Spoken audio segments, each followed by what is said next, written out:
What's going on, guys? Philly here with Custom Offsets TV on the YouTube, and today we're going to be talking about arguably the most tossed around word at the 2019 SEMA show. And no, we're not talking about the MK5 Supra. We're going to save that one for Fitment Industries.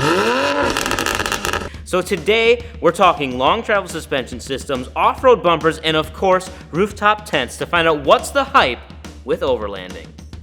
Play intro sequence.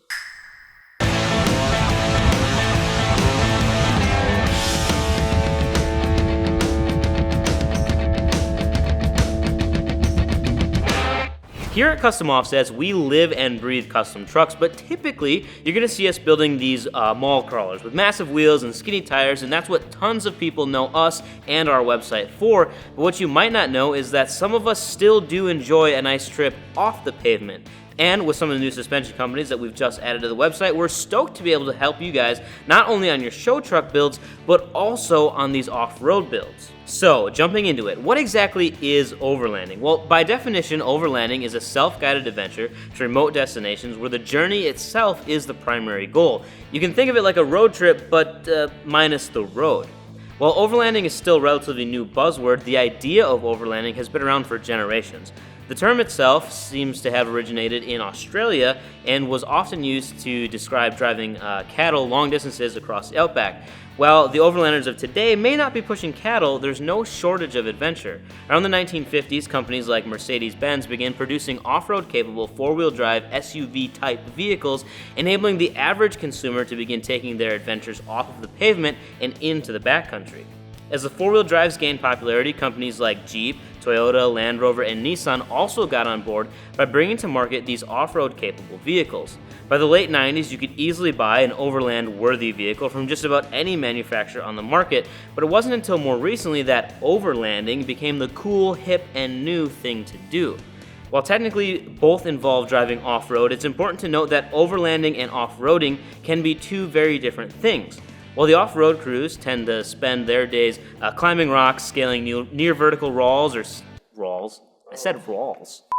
vertical walls, or sending it through the mud, overlanding is more so about the journey.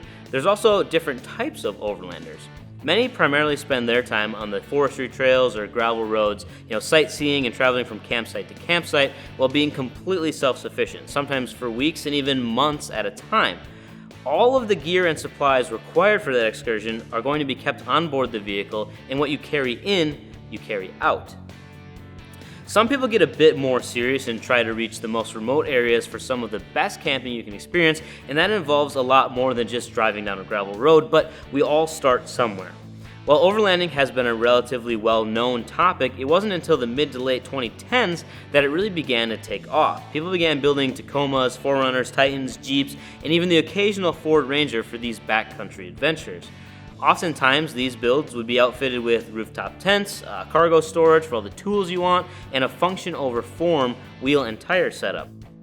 Common wheels like the Method NV are typically paired with larger sidewall tires to allow the driver to cover some of the harsher terrain without causing damage to the wheel itself. By far the most popular choices I see are the Falcon Wildpeak AT3Ws and Wrangler Duratracs when it comes to tires.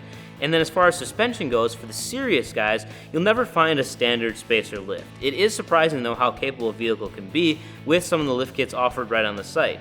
Fox coilovers, Duralogic coilovers, even Bilstein lift struts allow you to have a smoother ride and stuff some larger wheels and tires underneath the truck. Now, if you want to add in a little bit of speed, you're going to want to step up to long travel suspension.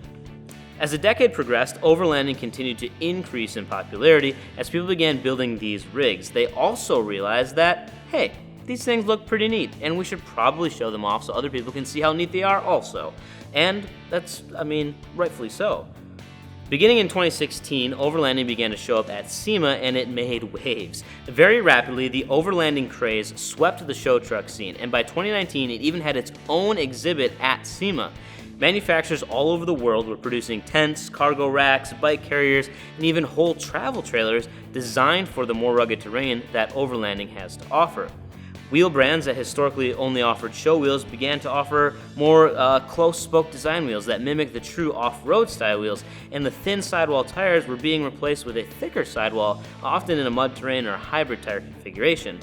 New innovations in wheel design led to companies like Method introducing a new bead grip technology, which basically allows you to run similar tire pressures to a true beadlock while still being street legal.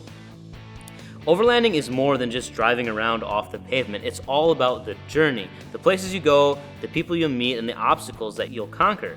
There's just something about getting to a remote campsite that no one or very few people have ever been to. Some of the best conversations I've had in my entire life have been around a fire, eating some marginally acceptable freeze-dried meals next to a glass calm lake under the stars.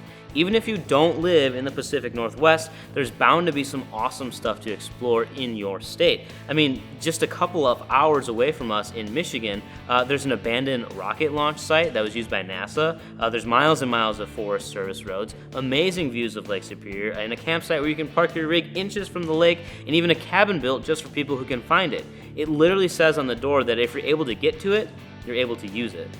So what do you think about overlanding? Tell us down in the comments below, and if you're trying to be like this Tacoma behind us, check us out at customoffsets.com.